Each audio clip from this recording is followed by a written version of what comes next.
Hello and welcome to another Sprues and Brews unboxing. Today we are looking at the Leviathan Siege Dreadnought for Warhammer The Horus Heresy. So first of all, I just want to say a massive thanks to Games Workshop for sending us a free review copy to have a look at and unbox today. This is the first Leviathan kit for the new edition of the Horus Heresy. We do know that there is a ranged one coming at some point in the future. Don't know when it's coming out exactly yet. But this is the close combat variation. Rather than have a single kit with all the guns in and all the close combat options, because it'd be a massive chunky box, they've split it over two kits. And what they're doing is that they're selling the plastic weapons out of this one separately. So if you do pick up the shooty version in the future, you can have a ranged weapon and a melee weapon. If you don't mind just punching things in your face with your Dreadnought though, this is the Leviathan box for you. It's really cool. The Leviathan's one of those iconic Dreadnoughts that has only been available in resin up until this point, and it's the first plastic kit for it, and I think this is going to be rather popular. I'm torn on what to paint this as. Whether in purple from Emperor's Children to match some of the other stuff I painted for the new edition of the Horus Heresy, or I am tempted to start a World Eaters force, and I think a close combat World Eaters Dreadnought would be quite a nice thing to maybe start off the new army with. Unfortunately, this box dropped like yesterday as you're watching this now, so I won't have enough time to get this painted up for the video. I am aiming on having it built though, so I will cut back to the future at the end of the video and show you what this thing looks like assembled, and then over the next few weeks I'll be painting this up and showing you what it looks like. So yeah, without further ado, let's crack this open and have a look what is inside the set. So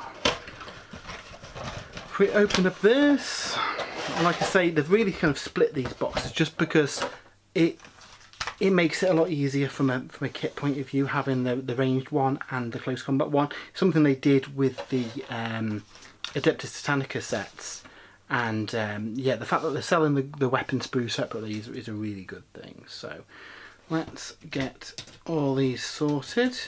Have a look at that in a bit.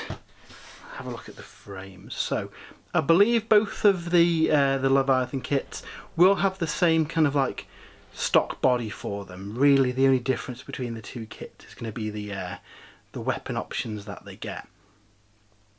So yeah, really nice. The Contemptor that came in the Age of Darkness box was just as posable as the resin one, so I've got high hopes for this one as well.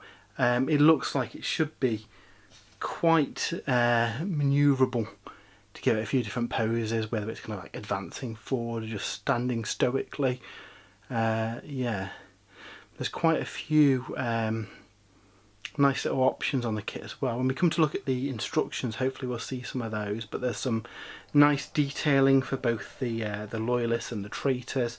There's a bit of cool trim that you can put around it, and I believe there's a few different bodies as well. In fact, if we see there, we have got a few different variations that we can have across it.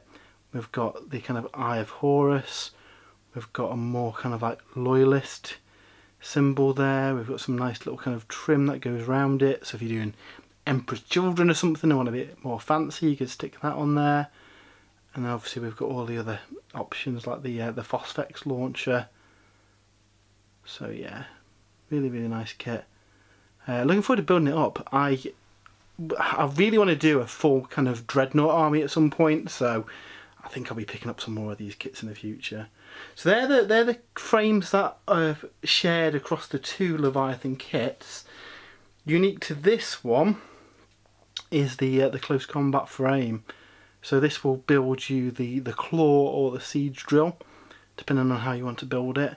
And there are a lot of parts there, so it looks like you're going to be quite have a lot of options for posing this, having the kind of hands open or closed, so that's a really nice touch.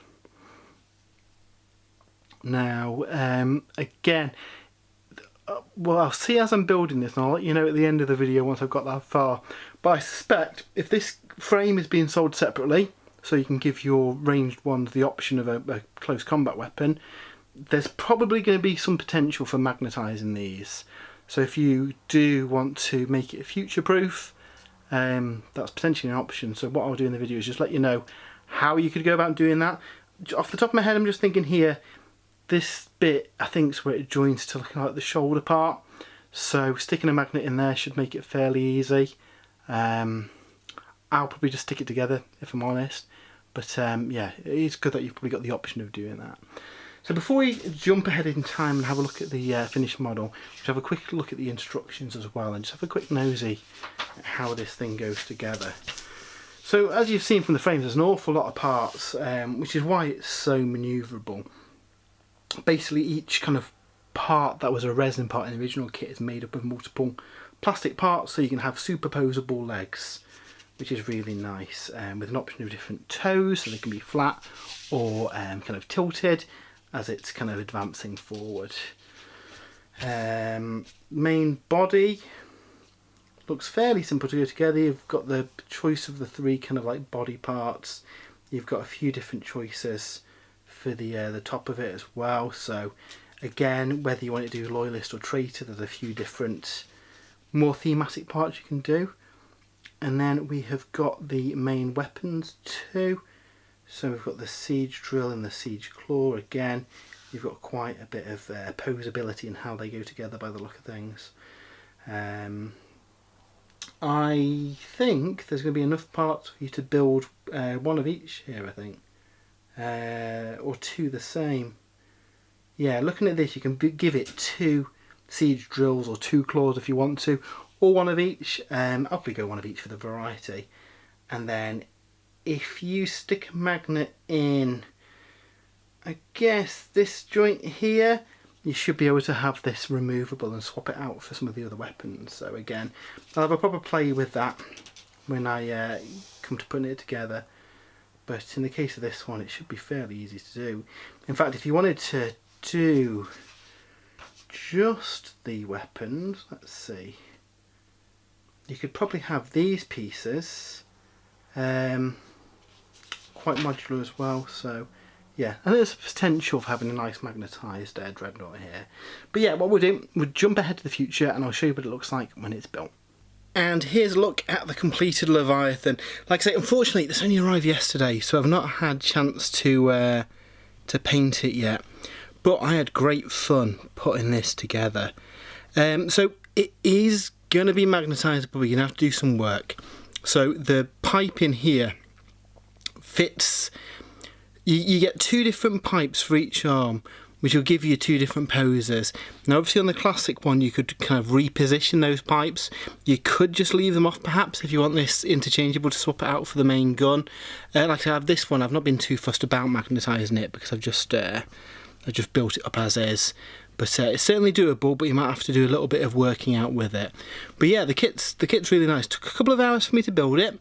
It's a bit of a fiddly one because each of these individual pieces is made up of quite a few plastic parts we saw in the intro to the video. But yeah, it's a really cool kit. I'm looking forward to getting the ranged one as well and building that up, because I think I'm going to put together an army and have a dreadnought themed army. I forget the name of the Rite of War, but essentially it unlocks contemptors as kind of troops and line, and you can have a contemptor HQ, fill in your heavy slots with some Leviathans, you can have a really cool looking army. So yeah, that's on the cards. This one, I think I'm going to paint it as a World Eater. I've got plans to put a World Eater's army together, and I think a big terrifying heavy dreadnought charging into things would be pretty thematic for that. So yeah, that was a look at the Leviathan Siege Dreadnought. I hope you've enjoyed the video. If you have, why not give us a follow? We do lots of unboxing videos. We will be doing battle reports and stuff soon again as well, so keep your eyes peeled for that. There's a load of Heresy stuff on the site already. Also over on spruesandbrews.com. We've got our reviews of all of the Heresy stuff that's come out so far, and I'm sure there'll be more on the way soon as well. So yeah, stay tuned for that. But until next time, have a great weekend, and we'll see you soon.